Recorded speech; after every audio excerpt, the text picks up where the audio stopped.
Então, boa noite. Hoje é dia 5 de novembro. Estamos começando mais uma aula que tem a ver com a teoria da narrativa. A gente já discutiu aspectos, digamos assim, mais filosóficos, né, de quando a gente entra no universo de uma ficção, onde é que a gente está metendo os pés, né, pondo os pés. Isso tem a ver com...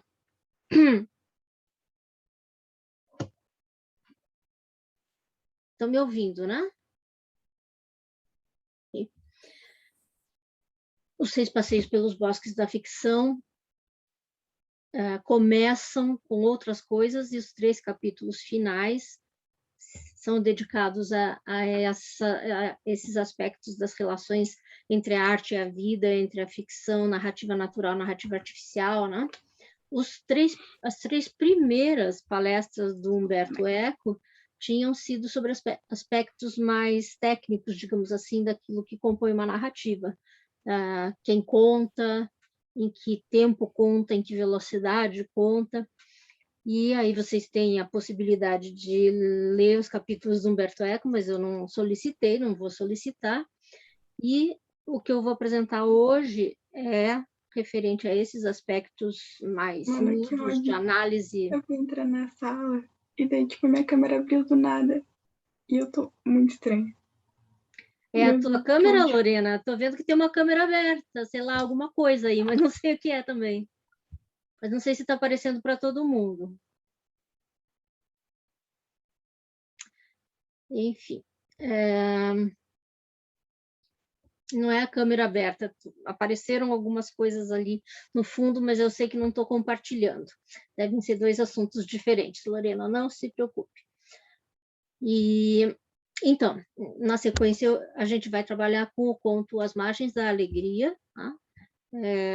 E antes disso eu vou apresentar um roteiro que é um roteiro de análise do texto ficcional. Existem milhares de possibilidades de elaborar algum roteiro, mas todos eles vão acabar girando em torno desses conceitos que vocês conhecem, de enredo, tempo, espaço, personagens e foco narrativo, quem conta a história. E esse é um deles, né, que foi disponibilizado lá nos materiais. E hoje, quando eu enviei a atividade 5, na próxima atividade, que é para o dia 16 de novembro, eu recuperei ele lá dos arquivos para deixar mais fácil para a visualização de vocês. Então, hoje a gente já vai trabalhar um pouquinho com esse roteiro e continuamos na próxima aula. Na próxima aula, além do roteiro, estou solicitando a leitura de 4 contos. Algum deles vocês deverão trabalhar em cima desse um que vocês escolherem, né? Tem 4 opções, tem 2 contos do Rubem Fonseca, mais um do Guimarães Rosa, né? Nós vamos trabalhar hoje com As Margens da Alegria, e eu proponho que talvez quem quiser continuar com Guimarães Rosa, continue com um conto chamado A Menina de Lá. E, além disso, um outro conto mais divertido, talvez, do Luiz Vilela, que é Meus 8 Anos. Então, esses 3 primeiros, digamos assim, As Margens da Alegria, A Menina de Lá e Meus 8 Anos, giram em torno de infância, percepções da infância. Já os contos do Rubem Fonseca são outra praia, muito diferentes. Tá? São contos experimentais, cada um à sua maneira, e que dá para explorar muito esses recursos de construção da narrativa. Tá? Uma é uma narrativa que envolve conhecimento entre um homem e uma mulher, digamos, para começar a história, tem isso. E os 74 degraus é uma surpresa atrás da outra, vejam lá o que são esses 74 degraus. Eu vou comentar, claro que rapidamente, né, em 2 horas não vai dar para analisar muito esses contos, mas vou falar de todos eles. E a ideia é que vocês já cheguem nessa aula de terça-feira que vem com a leitura feita deles, né? E já com o mapeamento de algum deles, é isso, a atividade 5. Eu usei no comando a palavra apresentação, eu quis dizer uma apresentação dos resultados daquilo que vocês analisaram. Vocês vão pegar o roteiro, os elementos que aparecem no roteiro, e ir preenchendo. Vou mostrar um exemplo hoje, com aquilo que vão encontrando no conto, tá? Abrindo as camadinhas de cebola daquele conto que vocês tiverem escolhido, não só daqueles 4. E esse rascunho, digamos assim, né, de o que eu mapeei da leitura daquele conto, estou solicitando que vocês entreguem dia 16, com a ideia de a próxima atividade ser, aí sim, uma análise desse conto. Tá? E aí que vocês vão testar se vocês fizeram um bom mapeamento, se o roteiro serviu para alguma coisa ou não. E, de repente, pode ser que nem sirva para vocês. Tá? Vocês mapearam tudo direitinho a partir daquilo que a gente vai ver hoje, mas na hora de analisar o conto vem outra coisa, né? Mas a ideia é que, normalmente, os roteiros preenchidos, né, ou seguir alguns passos, para quem está iniciando, principalmente, né, nesse métier, é bem útil. Fica lá um mapeamento de tudo que o conto tem, e na hora de escrever sobre ele uma análise, vocês já têm alguns pontos que chamaram mais atenção e tem esse outro detalhamento. Então, para não ficar no ar, tem coisas aqui no chat.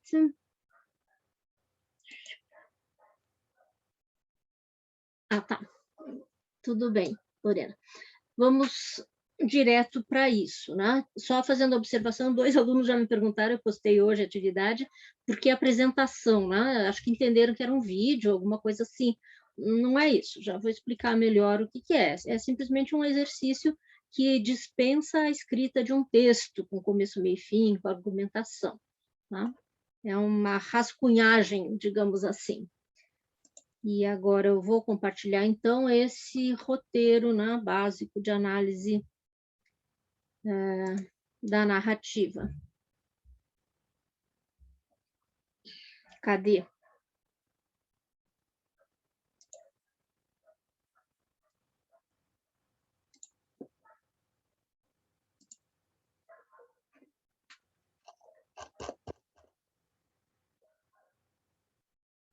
Leonides, me faça assim se estiverem enxergando.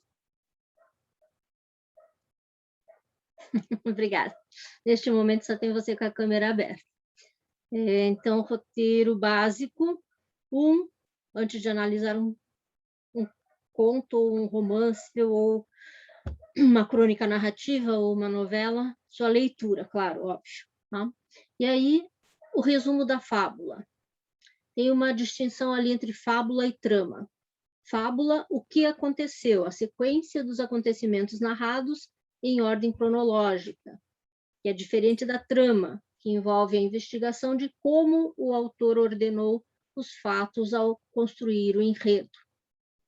Conforme o manual, conforme a análise que vocês leiam, às vezes esses termos são trocados, tem gente que chama trama de fábula e enredo também tem a ver com isso, mas a ideia é vocês prestarem atenção que é possível resumir uma história com começo, meio e fim, né, em ordem cronológica, e é possível, ao mesmo tempo, ir comentando se realmente a sequência cronológica foi obedecida pelo narrador ou não, né, se os acontecimentos estão embaralhados.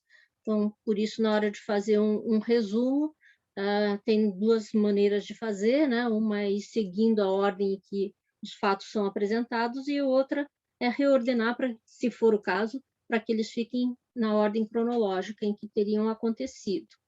Isso tem muito a ver com o passo 2, que é a análise do enredo, a observação do enredo, a fábula e a trama, digamos assim. Conjunto dos acontecimentos ligados entre si que nos são comunicados no decorrer da obra. E aí a divisão clássica de análise de enredo é perceber onde é que se dá a exposição, né? Onde é que o leitor vai entrando, vai começando seu acordo ficcional, né? Então, claro, nos primeiros parágrafos, mas tem narrativas em que a gente percebe que essa exposição leva mais parágrafos e às vezes ela não existe, né? A complicação já aconteceu antes. Então, mas se for uma narrativa mais bem comportada, digamos assim, normalmente terá exposição naqueles primeiros parágrafos ou em um deles, na sequência a complicação, né? Alguma coisa que precise ser resolvida, algum gancho, algum nó, até atingir um clímax e depois um desfecho, né? Essa seria a ordem mais convencional. Então, observar se realmente essa ordem é seguida ou se não é seguida, em que página, digamos assim, se for um romance, em que página tem uma parte, em que página tem a outra parte, né? Então, quando eu digo que para a atividade 5 vocês devem fazer o mapeamento, é como se vocês estivessem anotando ao lado de cada um desses itens aquilo que o conto tem, né, aos olhos de vocês, em que momento, em que frase aconteceu cada um desses momentos do enredo, por exemplo. Mas aí, coisas vão avançando, né? Por exemplo, 3, a análise do universo ficcional, aquilo que a gente chama dos constituintes dessa ficção. Elemento central, o narrador ou o foco narrativo, né? A perspectiva narrativa é de terceira pessoa ou de primeira pessoa? De terceira pessoa, não é uma personagem que narra, né? Mas é uma perspectiva onisciente, é um narrador que sabe o que vai no pensamento das personagens, ou é uma perspectiva mais restritiva, né? Essa voz que narra não penetra no pensamento, não sabe os sentimentos das personagens. Caso seja uma personagem que narra, portanto, primeira pessoa, é o protagonista, é o personagem principal quem narra, ou é uma personagem secundária, não? Um observador, alguém que eventualmente nem participe da ação, mas que narra em primeira pessoa, porque resolveu narrar como um contador oral de histórias, que incorpora um diálogo com o leitor, né? Então, eu ouvi falar, não, eu sei que, né, me contaram que aconteceu isso, e começa a falar sobre as personagens, e ele mesmo não participa, ou ela mesma não participa da ação. Tá? Então, observar esses detalhes de onde que sai a voz pela qual a narrativa chega até a gente. Para a próxima aula também, e como vai ter a Semana de Letras no meio, eu acho que é possível vocês fazerem essas leituras. Os contos são curtos todos. Eu estou solicitando também a leitura do texto teórico, o ponto de vista na ficção, do Norman Friedman. Ali está abreviado o nome dele, que envolve a explicação de 8 tipos de narrador, ou 8 tipos de perspectiva narrativa. Então, hoje eu não vou me deter no que é cada um deles, mas a mera leitura, né, dos nomes que aparecem nessa tipologia do Friedman, já alguns deles são autoexplicativos, outros não. Então, a gente fala sobre isso na próxima aula. Então, para ele, em vez de só dizer primeira ou terceira pessoa, ele estipulou que seria assim, né? Pode ser um autor onisciente intruso, pode ser um narrador onisciente neutro, pode ser um eu como testemunha, pode ser um narrador protagonista. As narrativas em primeira pessoa dele são as mesmas que tem ali em cima, né? Ou é o protagonista, ou é alguém que não é protagonista, mas que acompanhou a história e narra em primeira pessoa.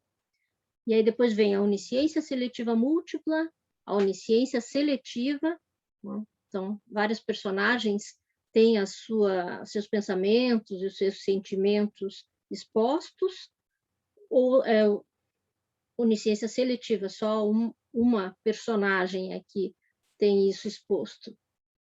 E ainda ele coloca como possibilidade de narração o modo dramático, que parece mais teatro do que narrativa, né? Muito diálogo, e a câmera, que parece mais cinema do que ficção narrativa. Parece, mas é em palavras, né? Alguma coisa em palavras que simule o que uma câmera veria e não o que uma pessoa veria. É tudo, enfim, tudo questionável, mas é uma forma de fazer a gente pensar, né? Sobre quantas escolhas tem alguém que quer contar uma história, além do tradicional vou narrar em primeira ou vou narrar em terceira pessoa, né? Tem outros detalhes envolvidos nessas escolhas. Ainda em relação aos narradores, né? Os procedimentos que se usa para narrar. Quanto ao discurso, a linguagem do narrador e das personagens, observar até que ponto o discurso narrativo, épico, né, que conta alguma coisa, que sempre predomina em uma narrativa, é permeado por outras formas de discurso, tais como a descrição, a dissertação, o diálogo, né, e suas formas, se é um diálogo direto, discurso indireto, ou discurso indireto livre, de que vamos falar na sequência também. Se tem fluxo de consciência, né, para penetrar naquilo que os personagens pensam, se a técnica empregada merece o nome de fluxo de consciência, o monólogo interior, que é muito parecido com isso, né? Então, a gente tem aquele exemplo do retrato de Dorian Gray, que eu comentei desde o início, que o Oscar Wilde tinha muita mão para escrever peça de teatro, né? Então, mesmo no romance dele, é uma narrativa. A gente acompanha toda a trajetória do Dorian a partir de uma narração de terceira pessoa, mas tem muito diálogo proporcionalmente, né? E isso é algo a ser percebido naquela narrativa.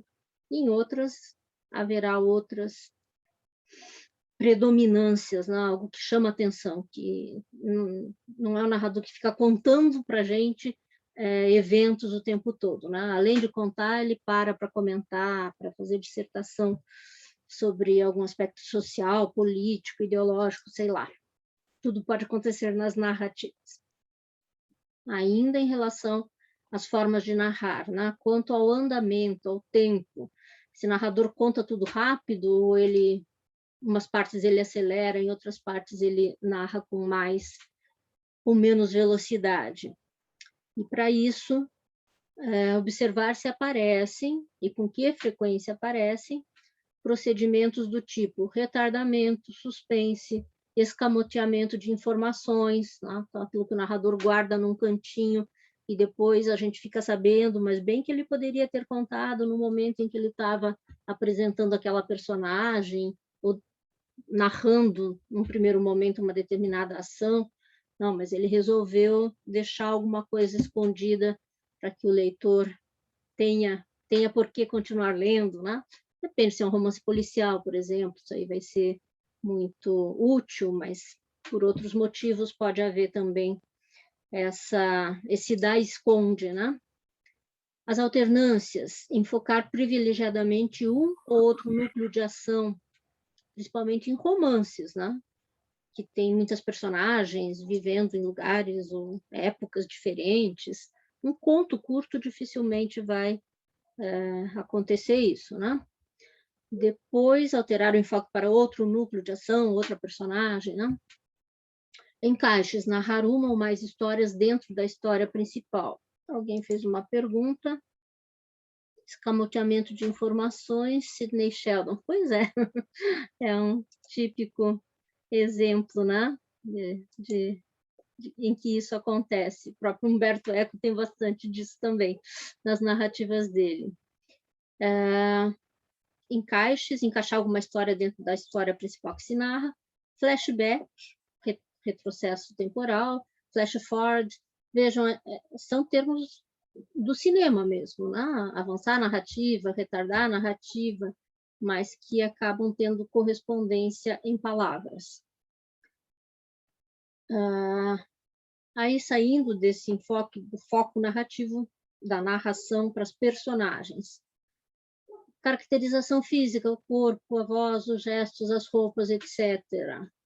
A caracterização psicológica, as características da personalidade, os estados de espírito. Quanto à sua complexidade, isso aqui é clássico desde os anos 1950, dividir as personagens em personagens planas e redondas. O Forster criou isso e pegou, né? Então a gente ainda acaba encontrando em muitas análises para dizer que uma personagem é mais banal, né? Não é muito rica psicologicamente, é uma personagem plana, pode ser um tipo, né? Que identifica várias personagens parecidas com ela, né? Digamos, no romantismo, a mocinha que sonha com o seu príncipe encantado, não só no romantismo, né? em tantas histórias. Pode ser uma rica personalidade, mas pode ser um tipo fácil de repetir, né? E se é exagerado, né, o recurso de identificá-la como representativo de alguma coisa em particular pode chegar a ser uma caricatura, né, e não um ser rico que a gente possa considerar uma personagem redonda. Redonda é isso, uma personagem com mais aprofundamento psicológico, com questões morais, que muda ao longo da narrativa, né, que a gente acompanha para saber o que vai acontecer. Né? Digamos, nos bons romances sempre vai ter pelo menos uma ou duas personagens redondas, mas mesmo o melhor romancista do mundo, num romance extenso, vai ter lá outras personagens de apoio, digamos assim, que acabam não sendo aprofundadas, né? E num conto, vocês dirão também, né, se consideram determinadas personagens planas ou redondas. Quanto à forma de apresentação dessas personagens, apresentação épica, o narrador descreve a personagem. O nome épico não precisa, né, gravar e tal, mas perceber como é que cada personagem entra na história, né? Por si própria, agindo, seria uma apresentação dramática. O narrador, digamos, uma narrativa mais convencional, que apresenta quem é fulano, quantos anos tem, se é loiro, se é moreno, não? Isso seria uma apresentação mais épica, o narrador falando quem é a personagem. Em relação ao espaço, eu coloquei pouquinha coisa aqui, mas né? Vamos lá. Se é um espaço referencial concreto, né? O local onde se passam os fatos. Então, nome de cidade, ou se é num bosque, ou se é uma casa, mas essa referência pode ter um aspecto mais simbólico, mais mítico. Né? Então, desde aquela continuidade dos parques, né, do conto do Cortázar que a gente viu na primeira aula, tem referências, né? Tem a casa do bosque, tem a casa onde o leitor estava, mas tudo isso é um pouco mais do que um lugar, né? Porque as coisas vão adquirindo algum sentido a mais, né? Aquela impossibilidade de existir ao mesmo tempo dentro de um livro e fora do livro, aquele espaço, né? Então, aquilo acaba sendo muito simbólico. Também em relação às cidades que a gente viu, Sofrônia e qualquer outra, Valdrada. Não, Valdrada acho que eu não passei para vocês. As cidades imaginárias do Ítalo Calvino também são espaços referenciais? Não são, né? E nem existem. E tem, na verdade, elas correspondem muito mais à terceira possibilidade ali, espaços imaginários, locais que são frutos da imaginação. Então, simbólico, mítico, eu diria que acaba sendo um pouco o que a gente vai ver nas margens da alegria, né? Tanto as margens da alegria do menino, quanto o local em que se constrói uma cidade, né? A gente pode considerar como um espaço que ultrapassa a categoria de uma mera referência. Em relação ao tempo, tempos externos à narrativa, o tempo em que o escritor viveu, em que a obra foi escrita, o tempo também do leitor, às vezes interessa observar essa passagem do tempo, o que muda na leitura, né? Para quem leu na época que o conto foi escrito e para quem está lendo hoje, né, no nosso tempo, às vezes isso não interessa numa análise, às vezes pode ser muito interessante. Mas o principal são os tempos internos, né, internalizados na narrativa. Então, os famosos tempo cronológico e psicológico, que eu imagino que vocês conhecem também, né, da escola, ali um pouquinho mais detalhado. O tempo da história, do enunciado, daquilo que é narrado, pode ser cronológico ou psicológico. Né? Cronológico, quando é físico, dado pela passagem das horas no relógio, ou não precisa ser exato, mas pela duração das ações narradas, né? Não precisa ter números, algarismos, mas a gente percebe que é o tempo cronológico passando para personagem. ou para as personagens, ou a predominância de um tempo mais psicológico, né? Então, isso aí, a gente vê em exemplos. Além desse tempo da história, né? Aquilo que é contado pelo narrador para nós, tem também o tempo do discurso, né? Daquilo que o narrador, supondo que está verbalizando, que está falando, né? Então, o tempo do discurso, da enunciação, do narrar. A representação narrativa do tempo da história. Grosso modo, seria o tempo que o leitor leva para ler a narrativa, o qual depende dos procedimentos que o narrador emprega para ordenar a ação. Também é para ficar mais claro com exemplos que vão aparecer na sequência. Então, na primeira atividade, na atividade 5, né, que vai ser um mero mapeamento, vocês investiguem o que é que vocês estão encontrando no conto que leem, sem medo de errar, né, ou de errar. Vocês, depois, quando vocês forem redigir a análise, é que virão os argumentos de vocês, por que vocês consideraram que naquele conto tem mais tempo psicológico do que cronológico, ou vice-versa. Né? Em relação à atmosfera, a relação entre os elementos temporais e espaciais. Período, por exemplo, noite, dia, verão, inverno. Né? Então, não é um tempo, uma hora, ou quanto tempo a personagem levou para fazer alguma coisa, mas é algo que cria essa noção de uma atmosfera que envolve as personagens.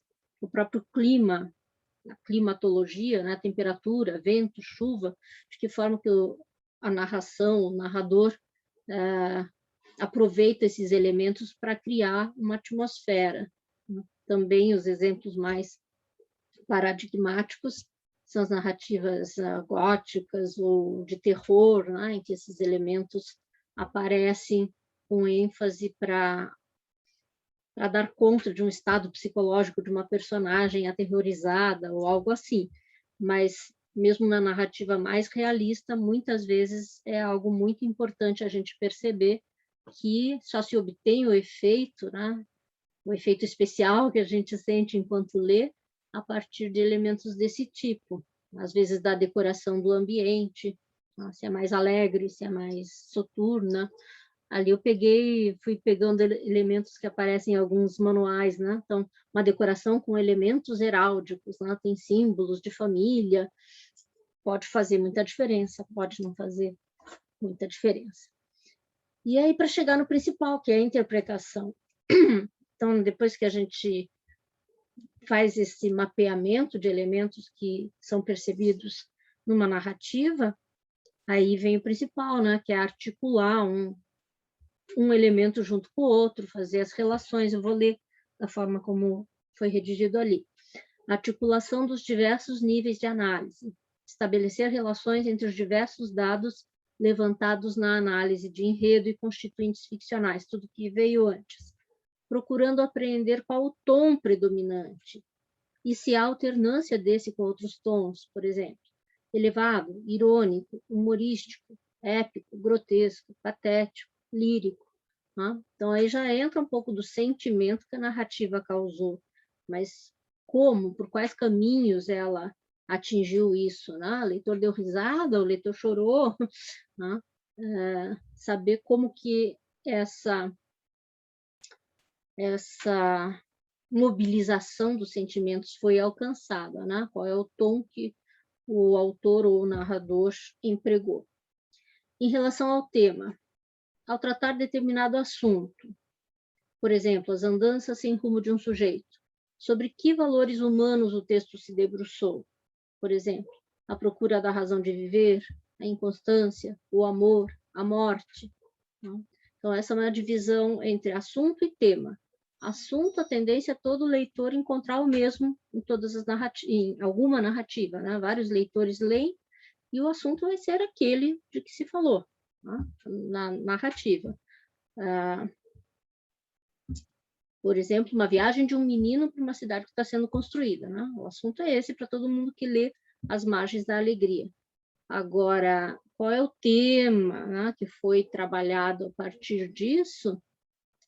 principais os valores humanos, aí de um leitor para outro haverá variação, né?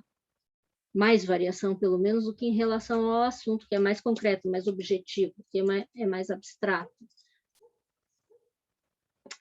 E aí as contextualizações todas, né? Histórica, cultural, ideológica, pesquisar a vida do autor, tal, tudo isso na hora da interpretação é importante, que não está ali no texto, né? Que são elementos extratextuais, mas que colaboram muito para alguma análise densa de alguma narrativa, para finalmente chegar numa síntese interpretativa, né?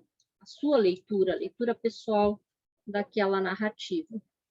E um passo a mais ainda é avaliar criticamente, né? É bem feito esse conto, foi bem escrito, tá? Dialoga com quais outros textos, de quais outros autores, reflete a sua época. Digamos, estamos em questão de estilos de época, foi escrito na época do romantismo, mas será que já antecipa alguns elementos da modernidade? Não? Esses elementos vão aparecendo depois que o conto foi esquadrinhado, digamos assim. Não? Pode aparecer também na primeira leitura, mas, digamos, tem a primeira leitura, tem a leitura de fazer essa busca de elementos significativos e tem o momento de chegar a alguma conclusão.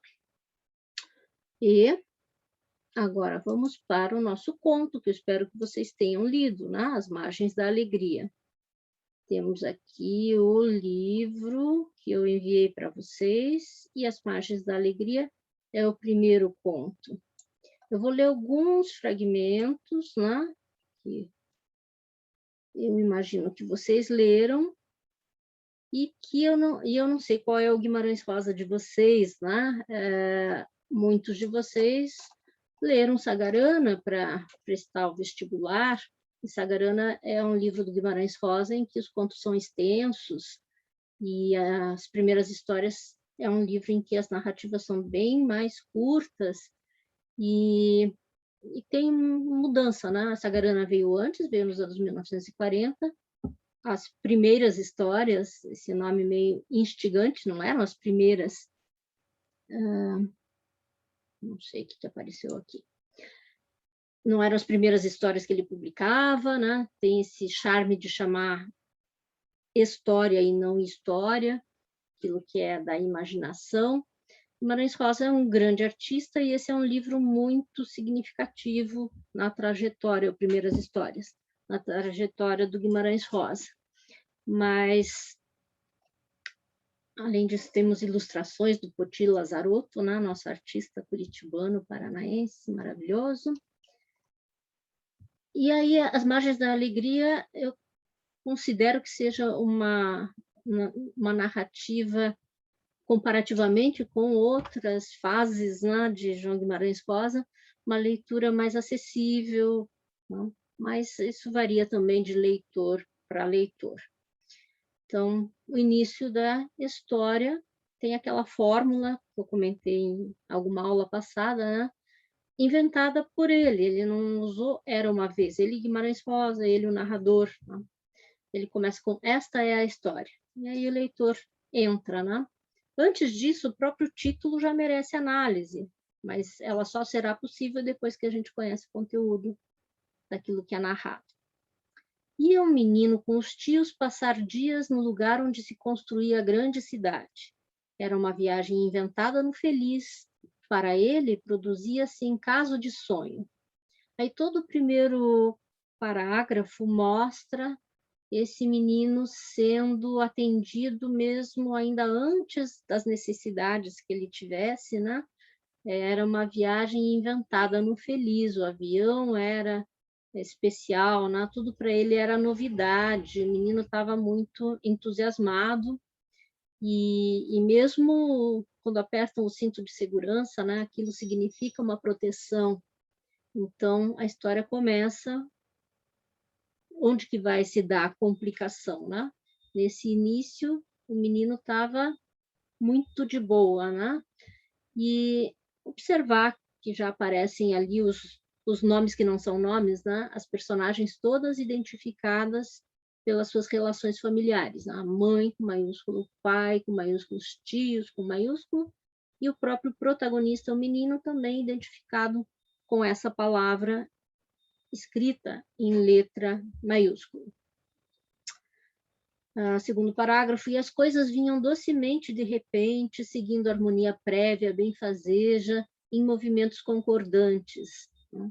Então, esse conto é bom para mostrar assim, está tudo começando, né? Em algum momento, para que a narrativa mereça ser contada, alguma coisa tem que quebrar esse primeiro momento de tanta harmonia, né? Em que ele recebia balas e a sua alegria despedia todos os raios, né? Tem muita metáfora, uma narrativa altamente poética, mas de fácil assimilação, né? Uma alegria que despede todos os raios.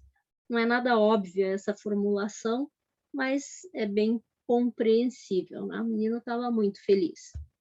Sentava-se inteiro dentro do macio rumor do avião, né? Altamente metafórica, altamente poética essa linguagem, e altamente compreensível também. Ainda nem notara que de fato teria vontade de comer quando a tia já lhe oferecia sanduíches e tal, e esse termina com chegavam. Tá? Então tem um começo e tem um fim, esse 2.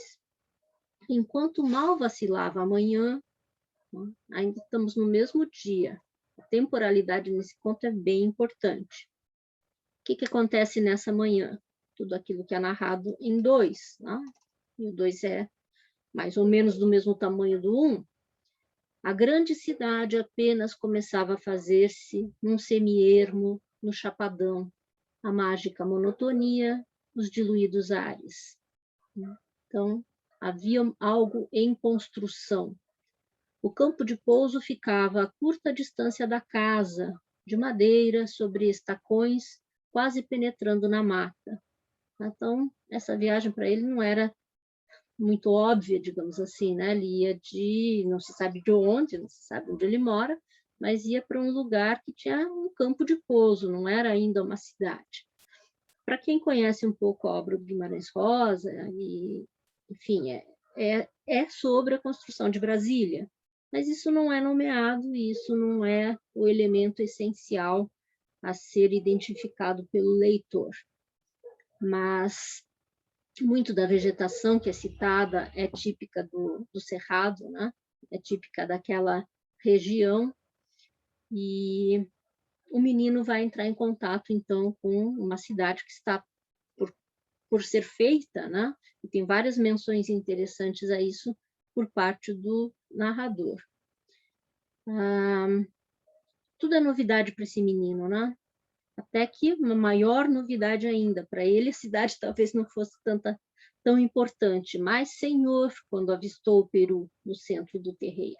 Tá? E aí aparece um elemento fundamental, mesmo que mexe muito com essa criança, né? O peru imperial, e o menino presta atenção em todos os traços desse peru belo, belo, maravilhoso, né?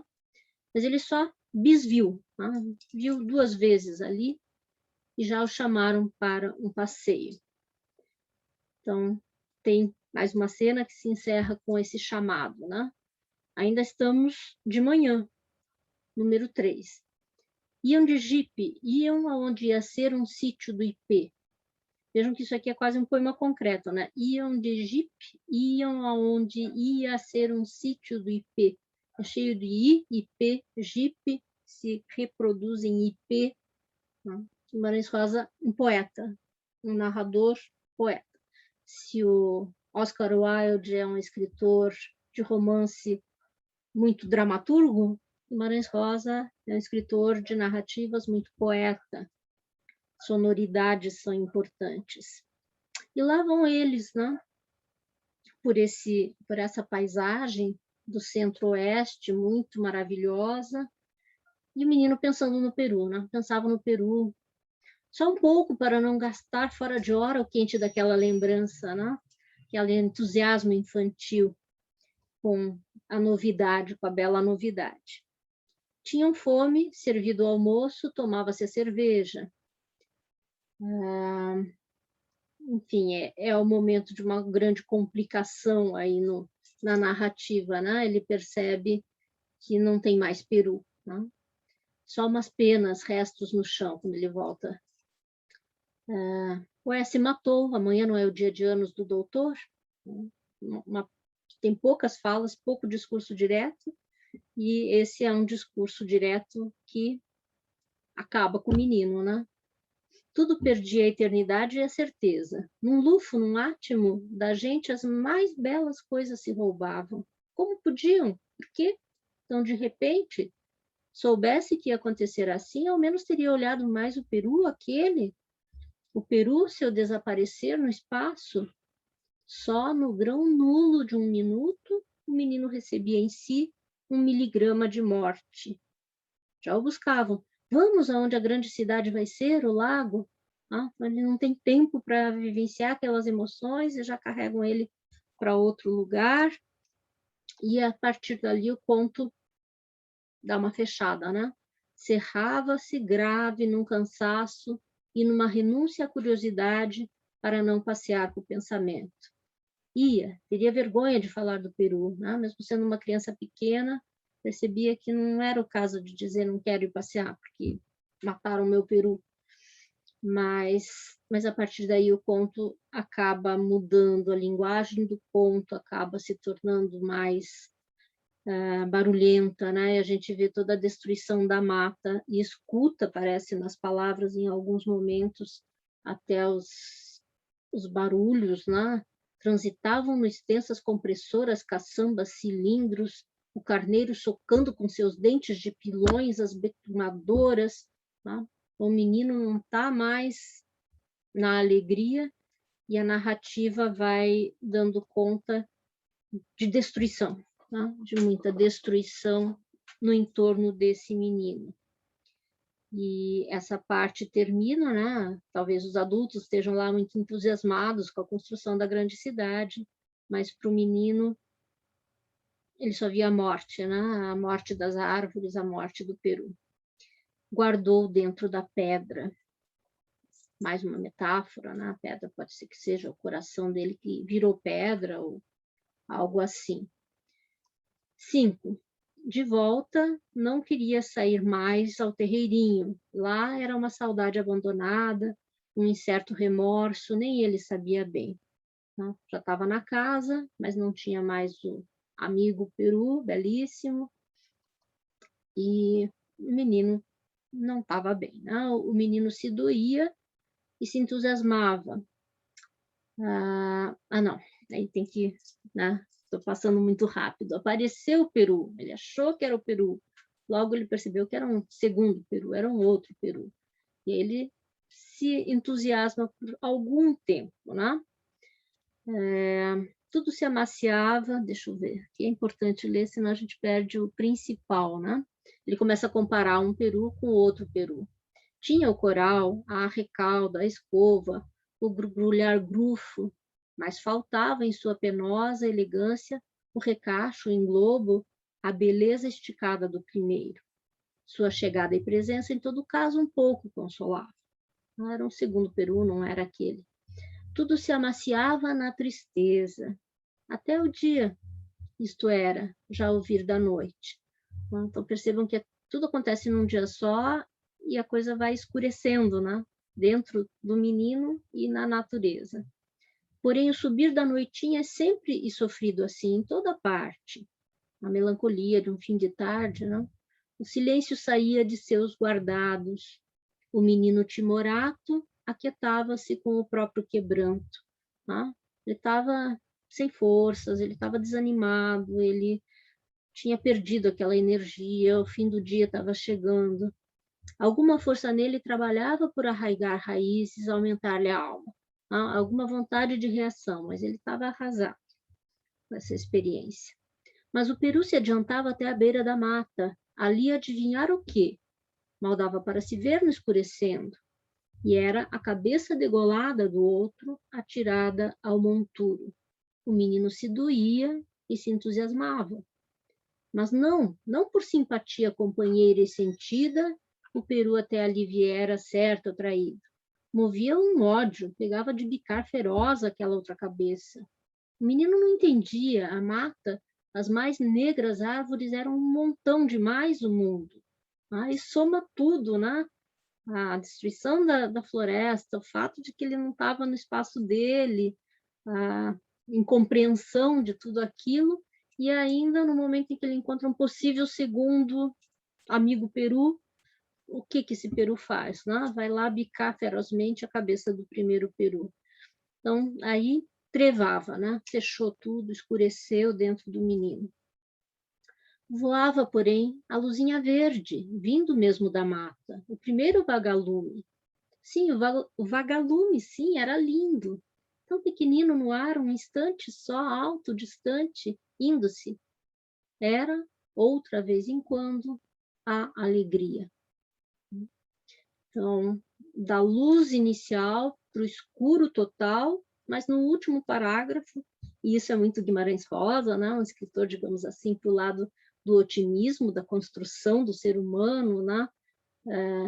De uma visão positiva, não é otimismo, uma visão positiva das personagens, dos seres, né? E aí o conto termina na outra margem da alegria, porque pelo menos apareceu alguma luz, né? Para uma criança, efetivamente, o vagalume, que deveria ser um elemento desconhecido também para ele, era uma esperança, era uma alegria, era uma beleza a mais, né?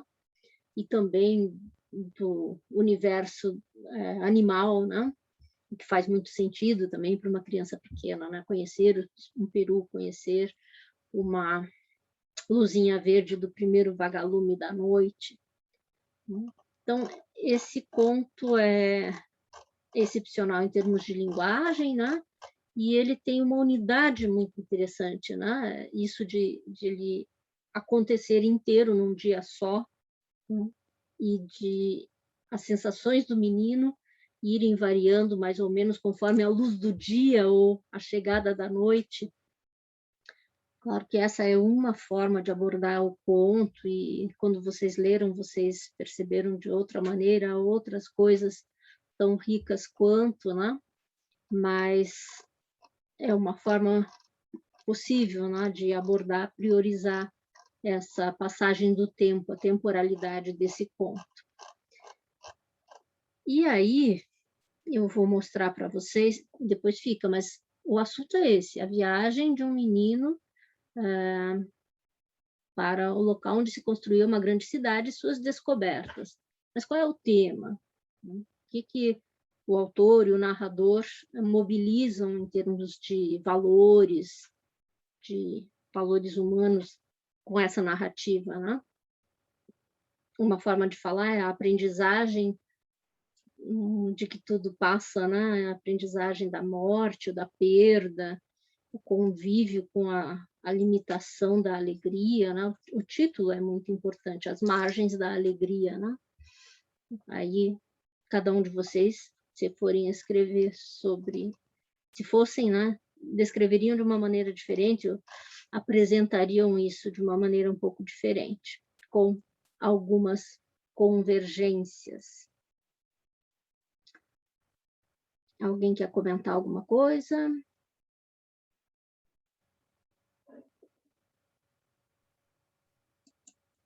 Eu quero, prof.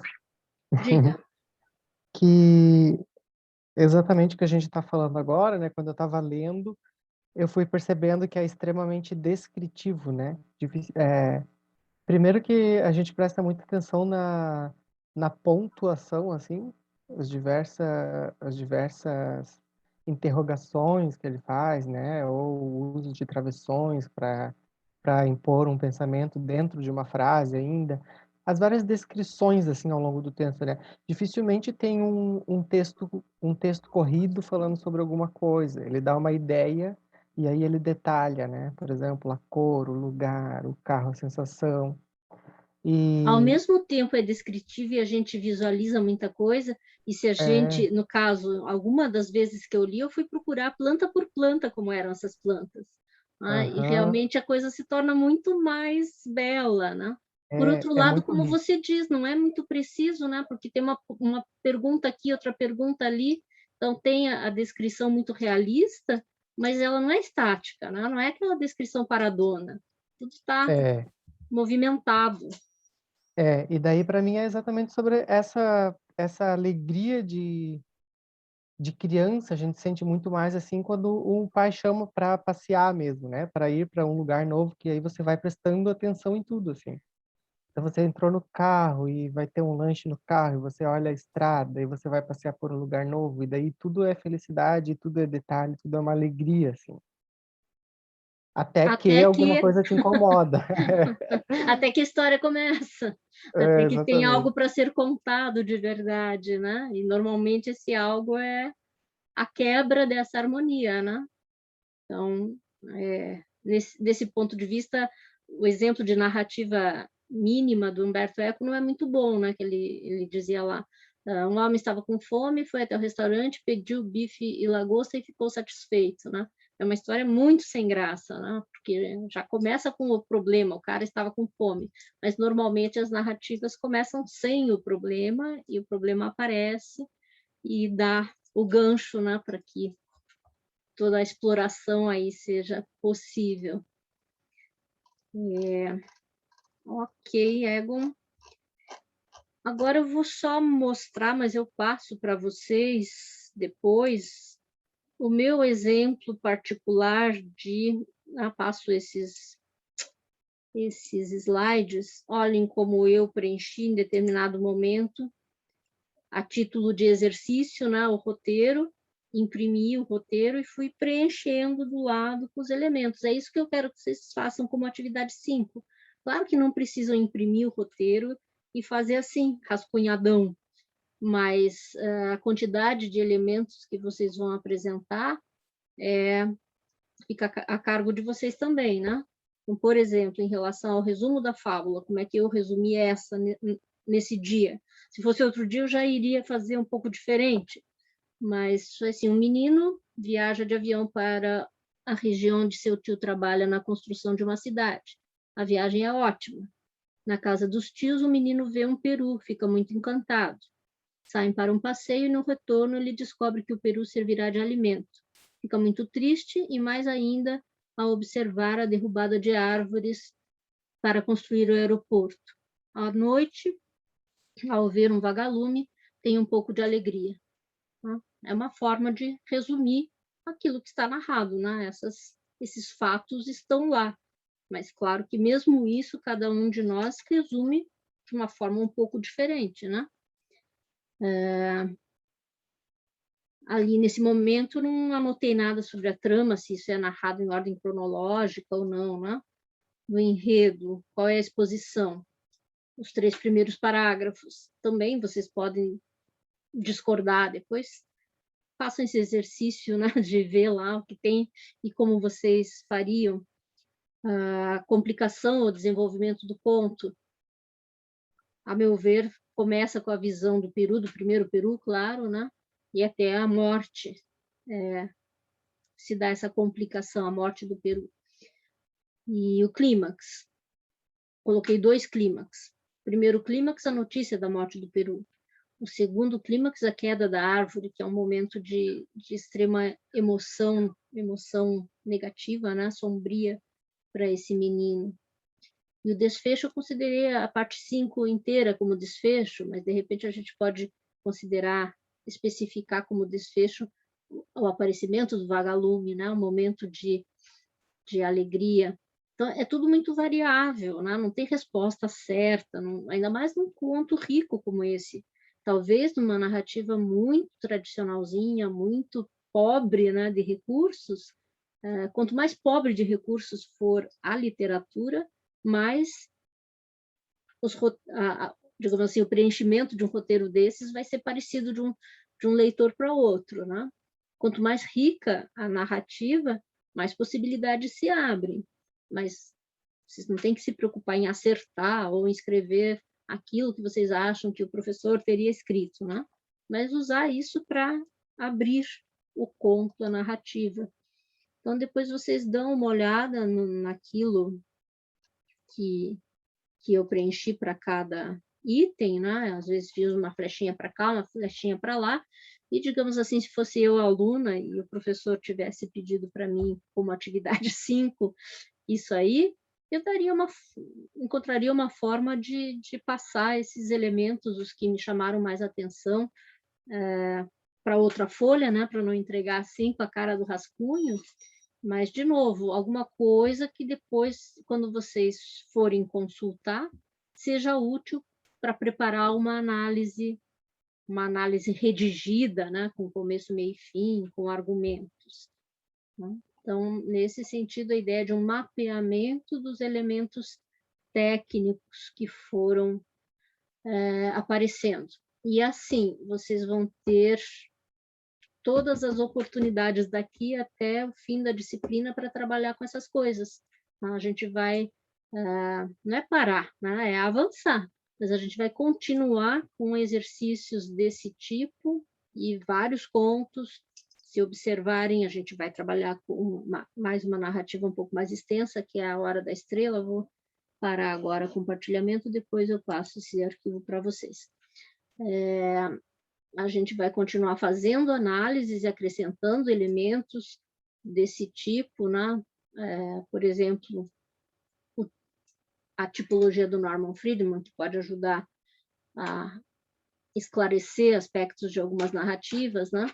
Então, até o fim da disciplina, falta um pouco mais de um mês, mas é isso, né? Pelo menos um mês aí nisso. Vão aparecer alguns textos teóricos sobre teoria do conto, sobre relação da literatura com a sociedade, mas na hora de escrever, de fazer atividades e avaliações, tudo vai girar em torno de análise de narrativa curta, né? Justamente para ir treinando, aperfeiçoando, e então esse primeiro exercício, efetivamente, encarem como um exercício.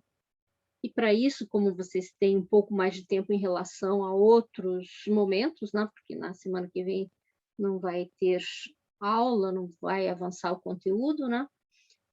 Sugiro que vocês leiam os contos primeiro, os 4 contos, são bem diferentes entre si, e aí depois parem para pensar, né? Qual que motivou vocês mais, qual que vocês gostariam de trabalhar. Vocês vão trabalhar pelo menos 2 atividades, né? Uma de fazer o roteiro e a outra de depois analisar o conto, apresentar uma análise desse conto. Certo? Dúvidas?